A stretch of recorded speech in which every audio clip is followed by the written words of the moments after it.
ChatGPT is killing your brain. And no, that's not clickbait. There's actual proof.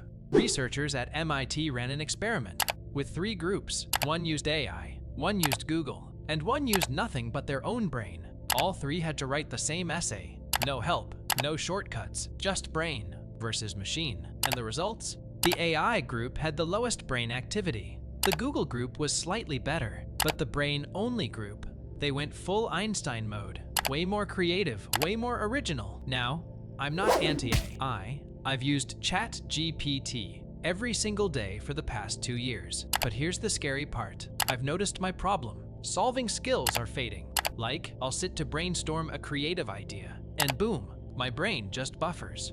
That's when it hit me. A, I didn't just make things easier, it made me lazier. C, when we learn something new, our brain goes through a full workout. It organizes info, connects ideas, and builds memory. That effort is what creates expertise and creativity. But when AI gives us answers instantly, our brain skips the workout.